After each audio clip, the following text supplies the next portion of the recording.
नमस्कार, आप सभी का जन टीवी उत्तराखंड में स्वागत है। मैं हूं आपके साथ दीपिका जांगड़। खबरों की शुरुआत करेंगे, उससे पहले एक नजर हेडलाइंस पर। राष्ट्रपति द्रौपदी मुर्मू का 2 दिवसीय देहरादून दौरा, 9 परियोजनाओं का शिलान्यास और लोकार्पण करेंगी। राज्यपाल और मुख्यमंत्री धामी करेंगे अभिवादन।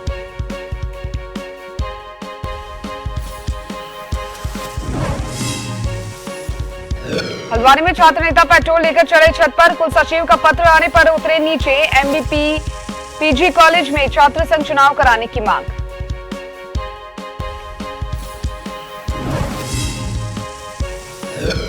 कोटद्वार में प्रशासन का अतिक्रमण हटाओ अभियान, नजीबाबाद चौराहे पर प्रशासन की कार्रवाई, अतिक्रमणकारियों से अवैध कब्जा हटाने के दिए निर्देश।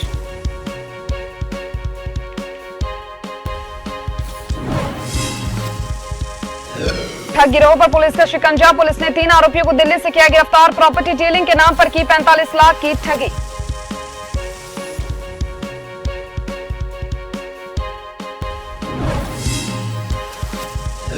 पहाड़ों में कम नहीं हो रही सर्दी के तेवर, मौसम विभाग ने जताया सर्दी बढ़ने का अनुमान, बर्फबारी भी छुड़ाएगी धूचनी।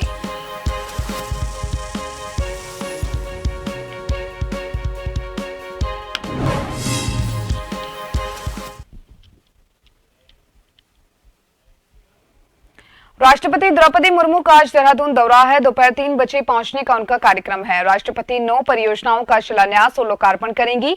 2 दिवसीय प्रवास पर देहरादून वो पहुंचेंगी। आपको बता दें कि राष्ट्रपति के स्वागत की सभी तैयारियां पूरी कर ली गई है। राज्यपाल और मुख्यमंत्री धामी राष्ट्रपति का अभिवादन करेंगे। राष्ट्रपति द्रौपदी मुर्मू का देहरादून दौरा, राष्ट्रपति के स्वागत के लिए सभी तैयार। राज्यपाल और मुख्यमंत्री धामी राष्ट्रपति का अभिवादन करेंगे।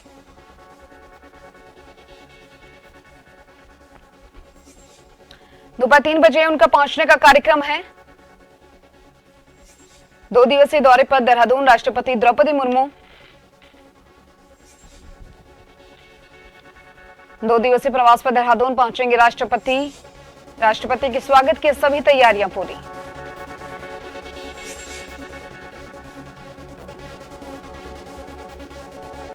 राष्ट्रपति द्रौपदी मुर्मू का देहरादून दौरा,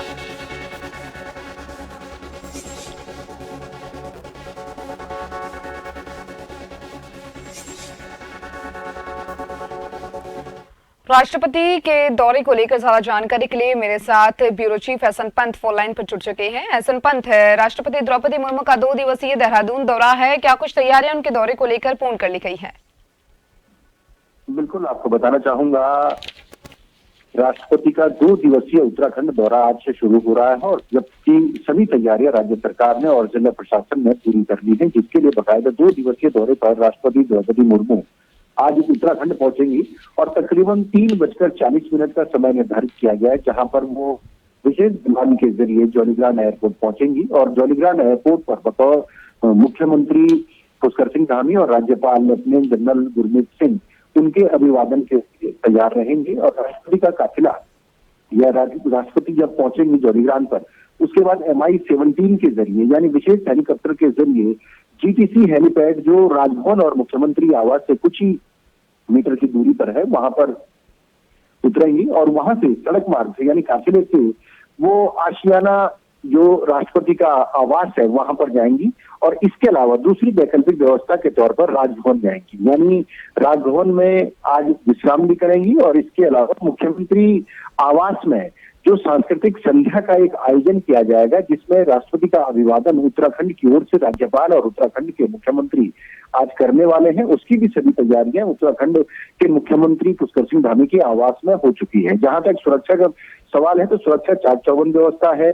स्पेशल 2 प्लान ए और प्लान बी को एग्जीक्यूट करने के लिए जिला प्रशासन ने बकायदा मॉक ड्रिल भी की है। और जहां तक कल का सवाल है, यानी 9 तारीख को जो कार्यक्रम राष्ट्रपति का होने वाला है, उस कार्यक्रम के तहत सबसे पहले मसूरी में लाल बहादुर शास्त्री प्रशासनिक अकादमी, जहां पर जो भावी IAS अधिकारी हैं जो अलग अलग जिलों की कमान संभालेंगे, सरकार का सहयोग करेंगे, उनका प्रशिक्षण कार्यक्रम चलता है, उनको संबोधित करेंगे यहाँ पर राष्ट्रपति द्रौपदी मुर्मू। उसके बाद जो कार्यक्रम होगा वो दून विश्वविद्यालय का है। दून विश्वविद्यालय उत्तराखंड का एक अग्रणी संस्थान है जो देश और दुनिया में एक अलग मुकाम पर पहुंचा हुआ है और ऐसे में राष्ट्रपति वहां दीक्षांत समारोह में बतौर मुख्य अतिथि शिरकत करते हुए तकरीबन 600 ऐसे विद्यार्थी हैं जिनको अवार्ड सेरेमनी के दरमियान उनको पुरस्कार से नवाजा जाएगा, जिसमें डॉक्टरेट की उपाधि है, पीएचडी होल्डर्स जो है उनको अवार्ड दिया जाएगा। तो ये दीक्षांत समारोह का कार्यक्रम महत्वपूर्ण है और उसके बाद जब राष्ट्रपति इस कार्यक्रम में शिरकत करेंगे और कार्यक्रम संपन्न हो जाएगा, उसके बाद दिल्ली के लिए विशेष विमान के जरिए राष्ट्रपति रवाना हो जाएंगे। जहां तक सुरक्षा व्यवस्था का सवाल है तो जिला प्रशासन ने और पुलिस प्रशासन ने तमाम तैयारियां पूरी कर ली हैं, चाहे वो सड़क मार्ग का रास्ता हो, जीरो जोन बनाने का रास्ता हो, पब्लिक को भी अवेयरनेस पर प्रशासन ने रखा हुआ है कि जब राष्ट्रपति का कार्यक्रम देहरादून से संबंधित शुरू हो जाएगा तो उससे आधे घंटे पहले उस रूट को जीरो जोन कर दिया जाएगा, जिससे राष्ट्रपति का काफिला गुजरेगा। चाहे वो हवाई मार्ग से गुजर रहा हो तो ट्रैफिक सिस्टम नीचे यानी राजधानी देहरादून का जो मुख्य मार्ग है उसको जीरो जोन कर दिया जाएगा, ताकि कोई परिंदा भी वहां पर पर न मार सके। और इसके लिए सभी तैयारियां पूरी हो चुकी है, यानी कुछ ही देर का वक्त अब शेष है कि शाम 3:40 पर राष्ट्रपति जौलीग्रांट एयरपोर्ट पहुंचेंगे और विशेष विमान के जरिए MI-17 के जरिए जीटीसी हेलीपैड के जरिए बाकायदा 2 दिवसीय प्रवास पर उत्तराखंड में रहेंगे। बहुत बहुत शुक्रिया आपका तमाम जानकारी को साझा करने के लिए।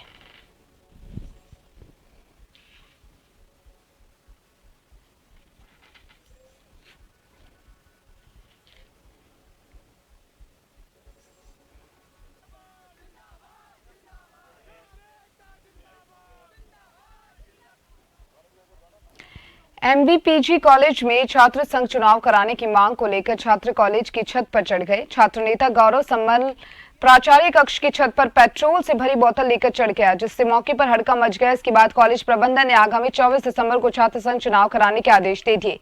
MVPG कॉलेज के प्रभारी प्राचार्य महेश कुमार ने कुलपति की ओर से जारी किए गए पत्र की प्रति दिखाई, तब जाकर कहीं मामला शांत हुआ। इधर इस खबर की सूचना पर मौके पर पुलिस, प्रशासनिक अमला और फायर ब्रिगेड मौके पर पहुंच गया।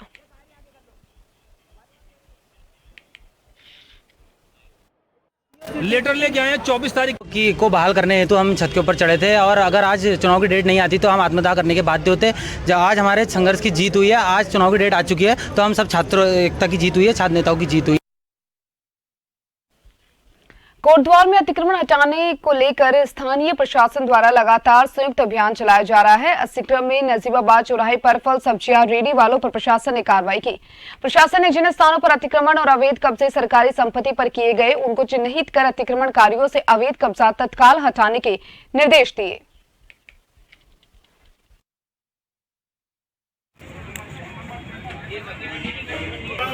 अभी आप लोगों ने संज्ञान में लाएगा, उसको अतिक्रमण हटवाने का प्रयास करिए।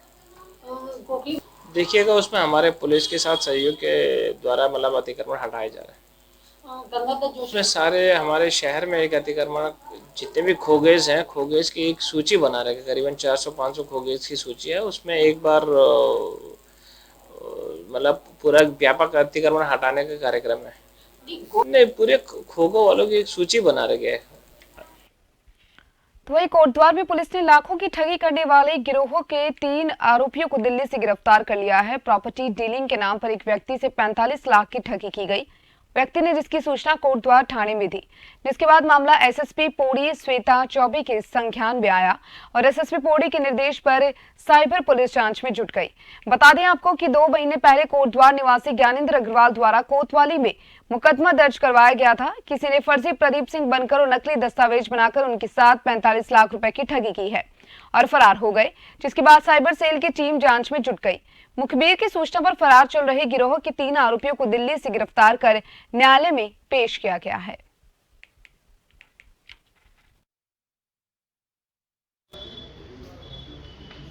कोटद्वार थाने में वादी द्वारा एक तहरीर दी गई थी, जिसमें उसके द्वारा बताया गया था कि कुछ लोगों द्वारा फर्जी दस्तावेज तैयार करके उसे रजिस्ट्री की है और उससे लगभग 45 लाख की ठगी की गई है। चूँकि मामला गंभीर था, इसलिए तत्काल ही मुकदमा पंजीकृत करके इसमें टीम गठित की गई थी और जो इसमें अभियुक्त बताए गए थे, टीम द्वारा 3 अभियुक्तों को दिल्ली से गिरफ्तार किया गया है। इसमें जो शेष अन्य अभियुक्त हैं उनके लिए अभी टीम रवाना हुई है और विवेचना अभी इसमें प्रचलित। उत्तराखंड के मैदानी इलाकों में इन दिनों धूप हल्की हो रही है, जिससे आने वाले दिनों में ठंड बढ़ने के आसार लग रहे हैं। वहीं देहरादून में धुंध छाई रही, जिससे सुबह के तापमान में गिरावट दर्ज की गई। हालांकि बाद में धूप निकल आई और ठंड से राहत मिल गई। वहीं अब राज्य के तराई क्षेत्रों में धीरे धीरे ठंड और बढ़ेगी। मौसम वैज्ञानिकों के अनुसार मौसम साफ रहने और ठंड में वृद्धि होने का अनुमान लगाया गया। मौसम वैज्ञानिकों के अनुसार मौसम साफ रहेगा। कुमाऊं मंडल की बात करें तो अल्मोड़ा, चंपावत, पिथौरागढ़ और बागेश्वर में आसमान साफ रहेगा। मैदानी क्षेत्र में हल्की धूप खिली रहेगी।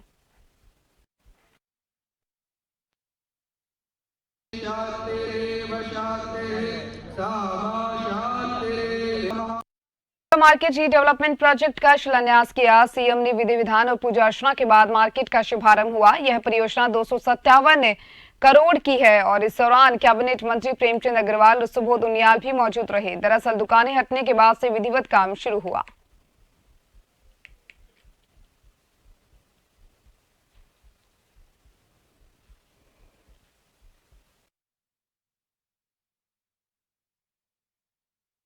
देहरादून उत्तराखंड में विधानसभा चुनाव से ठीक पहले मुख्यमंत्री पुष्कर सिंह धामी द्वारा किए गए यूनिफॉर्म सिविल कोड लागू करने के ऐलान के बाबत बनाई गई कमेटी तेजी से अपना काम शुरू कर रही है। मुख्यमंत्री पुष्कर सिंह धामी का यह कहना है कि राज्य में गठित कमेटी लोगों से अलग अलग इलाकों में जाकर बातचीत कर रही है और जल्द ही एक बड़ा जनसंवाद कार्यक्रम भी आयोजित होगा।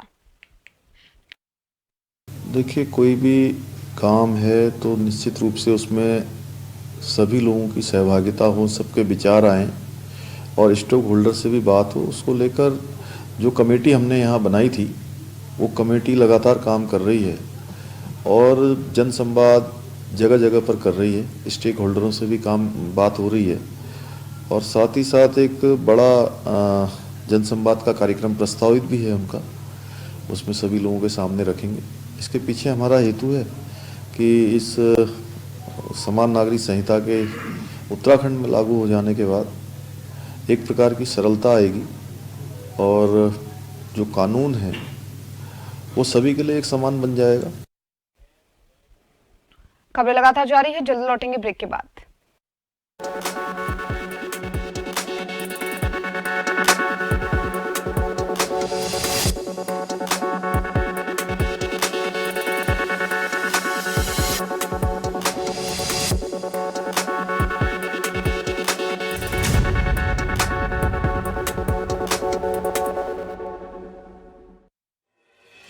आत्मनिर्भर भारत के सपने को साकार करने के लिए महिला सशक्तिकरण का अहम योगदान रहेगा, ताकि समाज में आर्थिक सबलता लाने में लैंगिक समानता भी शामिल रहे। मातृ शक्ति के विकास हेतु उत्तराखंड सरकार ने लखपति दीदी योजना शुरू की है। इस योजना के तहत प्रदेश सरकार ने फैसला लिया है कि वर्ष 2025 में जब उत्तराखंड अपनी स्थापना का रजत जयंती वर्ष मना रहा होगा, तब तक प्रदेश की 1.25 लाख महिलाओं को स्वरोजगार से आत्मनिर्भर बनाने के साथ साथ लखपति बनाने का लक्ष्य पूरा किया जाएगा। इसके लिए उन्हें ऋण, तकनीकी मार्गदर्शन, प्रशिक्षण, उत्पादों के विपणन आदि की सुविधा उपलब्ध कराई जाएगी। ग्राम्य विकास विभाग के माध्यम से महिला स्वयं सहायता समूहों को सशक्त बनाने के लिए बिना ब्याज के 5 लाख रुपए तक का ऋण मुहैया कराया जा रहा है। इसके अलावा स्वयं सहायता समूहों को जोड़कर स्थानीय उत्पादों को बढ़ावा देने के लिए भी हर संभव प्रयास किए जा रहे हैं। प्रधानमंत्री नरेंद्र मोदी ने भी चमोली जिले के माणा गाँव में महिला स्वयं सहायता समूहों द्वारा तैयार किए जा रहे स्थानीय उत्पादों की जमकर प्रशंसा की है। आप जो हमारी माताएं बहनें, सेल्फ हेल्प ग्रुप की बहनें जो उत्पादन पैदा करती है, जो मसाला, वो पहाड़ी नमक, ये सारी चीजें मैं देख रहा था और पैकेजिंग वगैरह मैं सचमुच में मेरा मन बड़ा प्रसन्न कर गया जी।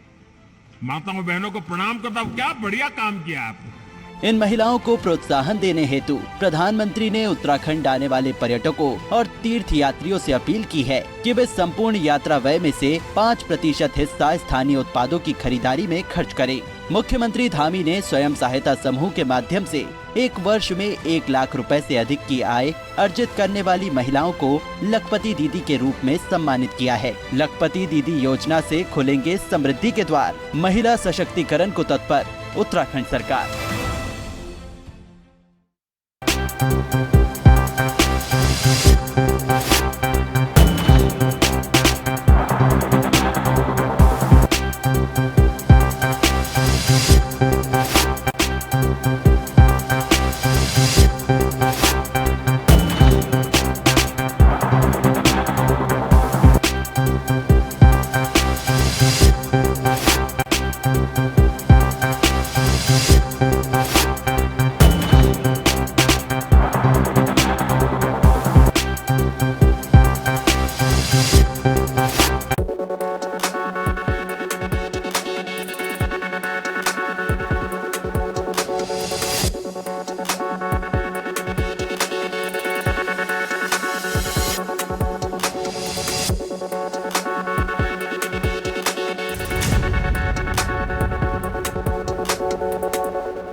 ब्रेक के बाद एक बार फिर से आप सभी का स्वागत है।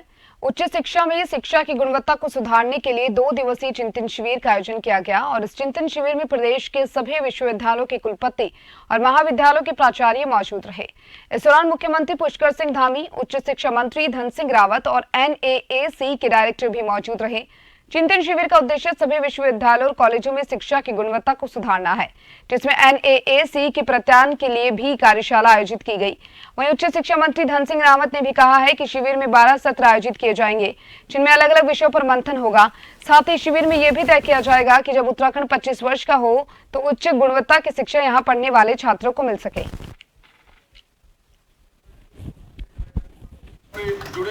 ये बहुत ही महत्वपूर्ण चिंतन शिविर यहाँ पर हो रहा है उच्च शिक्षा के क्षेत्र में और 2 दिनों तक लगातार चलने वाला है, जिसमें बहुत सारे विशेषज्ञ, बहुत सारे विद्वज्जन आपस में चिंतन करने वाले हैं, मंथन करने वाले हैं और इसमें शिक्षा की गुणवत्ता में, उच्च शिक्षा के क्षेत्र में कैसे सुधार हो, कैसे हमारे संस्थानों को और गुणवत्तापूर्ण बनाया जाए, कैसे उसको और अधिक हमारे छात्र छात्राओं के लिए सुविधाजनक बनाया जाए, अच्छा बनाया जाए और नई शिक्षा नीति जिसमें सभी बातों का समावेश है, माननीय प्रधानमंत्री मोदी जी के नेतृत्व में पूरे देश के अंदर लागू हुई है। हमारे राज्य में दोनों ही बेसिक और उच्च शिक्षा दोनों में ही लागू हुई है। इन सभी पर विशेष रूप से चर्चा होगी और इसमें से, इस मंथन में से, इस चिंतन से अमृत निकलेगा और वह अमृत हमारे राज्य के लिए, सभी नौनिहालों के लिए, सभी शिक्षार्थियों के लिए अमृत का काम करेगा। कि आज और कल उच्च शिक्षा का 2 दिन का जो चिंतन शिविर है, इसमें 12 सत्र हम लोग देखेंगे और पूरा फोकस ये है कि जब राज्य 2025 में 25 वर्ष का हो जाएगा तो हम अपने राज्य में और अच्छी क्वालिटी एजुकेशन कैसे दें। और हमारा टारगेट ये है कि 1 लाख विदेशी बच्चे हमारे राज्य में पढ़ें।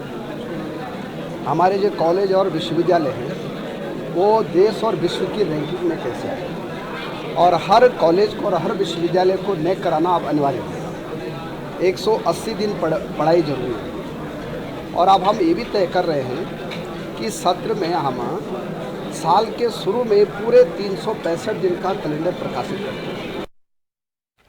पहाड़ी क्षेत्रों में लगातार हो रहे गुलदार के हमलों पर कैबिनेट मंत्री डॉक्टर धन सिंह रावत ने चिंता जाहिर करते हुए कहा कि वन अधिनियम के बदलाव को लेकर कैबिनेट में प्रस्ताव रखा जाएगा।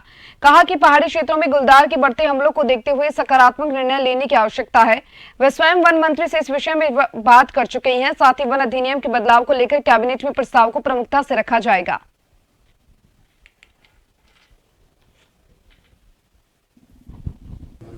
अभी तक जो भी घटना हुई है तो तुरंत वन विभाग ने जो बाघ है उनको पकड़ने का भी काम किया है, लेकिन अभी तक जो वन अधिनियम है उसमें कुछ अमेंडमेंट करना पड़ेगा हमें, ताकि लोगों को कम से कम दिक्कतें हों।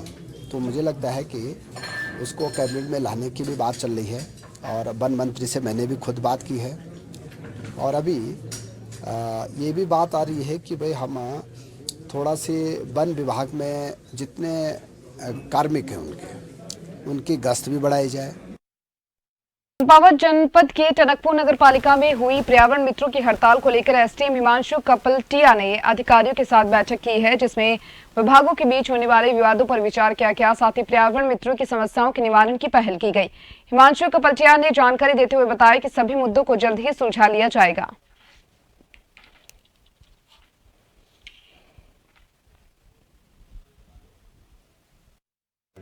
टनकपुर के कुछ पर्यावरण मित्र थे, वो पिछले 2 दिन से हड़ताल पर बैठे हुए थे। इस संबंध में आज चेयरमैन नगर पालिका टनकपुर, समस्त पार्षद, रेंज ऑफिसर शारदा और सीओ साहब टनकपुर हमारे इस पे और ईओ नगर पालिका एक विस्तृत यहाँ पे चर्चा हुई, जिसमें ये अंतिम निर्णय निकला कि जो पर्यावरण मित्र हैं जो कि हड़ताल पर हैं वो कल से हड़ताल से वापस लौटेंगे और जो भी विवाद जो हुआ है उसका एक सरल और सुचारू समाधान जल्दी निकाला जाएगा। रुड़की के बुग्गावाला वन क्षेत्र में शोपिया जंगल में जहरीली फली खाने से मरे 4 मासूमों के परिवार से आज भगवानपुर विधायक ममता राकेश मिलने पहुंची तथा परिवार के प्रति संवेदना उन्होंने व्यक्त की। उन्होंने कहा कि अपूर्णीय क्षति है, जिस प्रकार से मासूमों की मौत हुई एक तरीके से दुख का पहाड़ टूटने के बराबर है। उन्होंने कहा कि इस प्रकार से परिवार जीवन यापन कर रहा है, ये काफी दुखदायी है।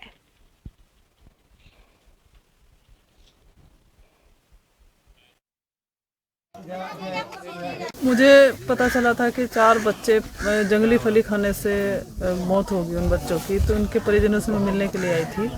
मैं अपनी संवेदनाएं इन परिवार वालों को व्यक्त करती हूँ, इनके साथ हूँ। और यहाँ आकर मैंने देखा कि वास्तव में बहुत कठिन जीवन, दुर्भर जीवन ये लोग जी रहे हैं। यहाँ बात करने पर पता चला कि ना तो इनके पास कोई हैंडपम्प है, पेयजल की कोई व्यवस्था नहीं है, प्रकाश की कोई व्यवस्था नहीं है, जंगल में अपना जीवन कठिन परिस्थितियों में व्यतीत कर रहे हैं। तो मैं बहुत जल्द इनके लिए एक हैंडपम्प और लाइट की व्यवस्था यहाँ पर करवाऊँ। काशीपुर पुलिस ने लाखों की कीमत के लीशे के साथ 2 लोगों को गिरफ्तार किया। पुलिस को यह सफलता वाहन चेकिंग के दौरान मिली। एसपी काशीपुर ने बताया कि रामनगर रोड पर पुलिस वाहन चेकिंग कर रही थी और इसी दौरान जब एक गाड़ी की तलाशी ली गई तो उसमें 270 कनस्तर लीशा बरामद हुआ, जिस पर पुलिस ने 2 आरोपियों को गिरफ्तार कर लिया है।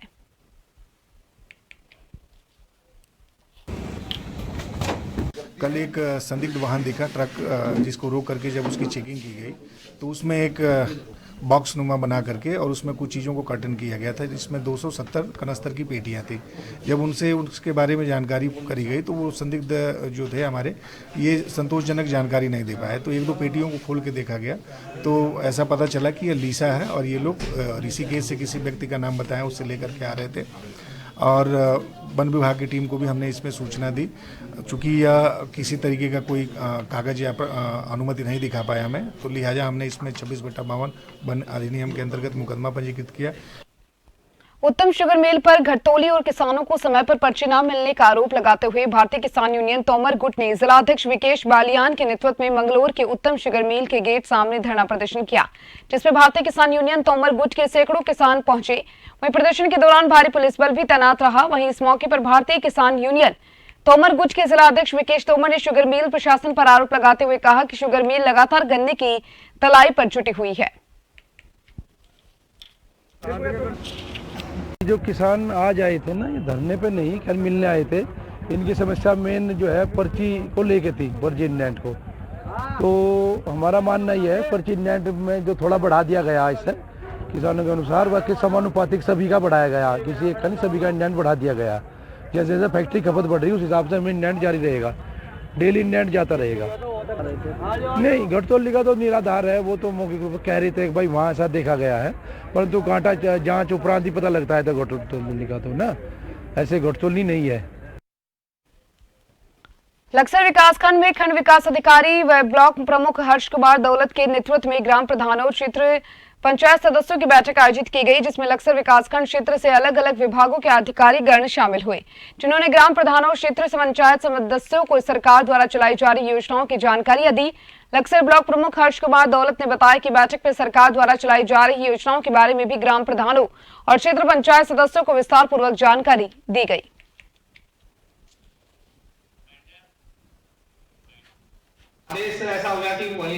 आज यहाँ पर जो सम्मानित सभी अधिकारीगण, हमारे शिक्षा संबंधित अधिकारी है, उद्यान विभाग अधिकारी है, सहकारिता अधिकारी है, गन्ना विकास अधिकारी है, कृषि अधिकारी है और सभी सम्मानित जो हमारे विकासखंड लक्सर के अंतर्गत अधिकारी आते हैं, स्वास्थ्य संबंधी हो गया, आपके पशुपालन से संबंधित हो गया, सभी अधिकारी आज यहाँ पर मौजूद हैं और सभी पर हमारी जितनी भी योजनाएं चलती हैं उसकी जानकारी हम अपने क्षेत्र पंचायत सदस्य, ग्राम प्रधान सभी को वो सूचना दे रहे हैं और सभी तक ये जन तक ये समस्या का जितनी भी हो सकती है हम उनका निवारण कर सके, उसके माध्यम से इन सभी योजनाओं को पहुँचा रहे हैं। आज की क्षेत्र पंचायत की बैठक में माननीय प्रमुख जी द्वारा एवं उपस्थित विभागीय अधिकारी कर्मचारियों द्वारा जनप्रतिनिधियों की जो समस्याएं आई हैं उनके निराकरण सुझाव दिए गए हैं, उनके आवेदन पत्र प्राप्त किए गए हैं और अलग अलग डिपार्टमेंट की जो समस्याएं हैं उनके निराकरण कुछ का मौके पर हुआ, कुछ के लिए एप्लीकेशन ले ली गई। इन सभी खबरों के साथ फिलहाल के लिए जन टीवी उत्तराखंड में इतना ही। मुझे दीजिए इजाजत। नमस्कार।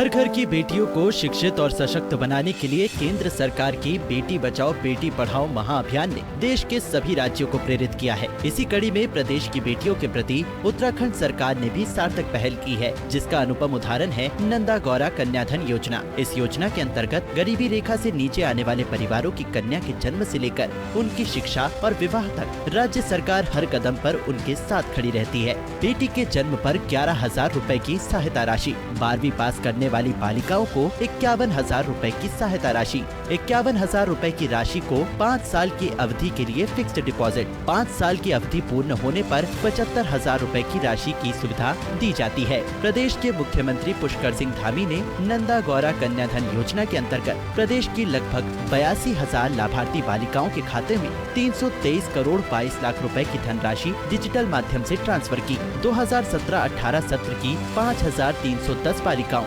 2018-19 सत्र की 460 बालिकाओं, 2019-20 सत्र की 1,567 बालिकाओं, 2020-21 सत्र की 16,210 बालिकाओं, 2021-22 सत्र की 56,177 बालिकाओं को सीधे तौर पर लाभान्वित किया गया। इसके अलावा मुख्यमंत्री ने नंदा गौरा योजना पोर्टल का उद्घाटन भी किया है। बेटियों को मिले अच्छी शिक्षा और अवसर अपार। महिला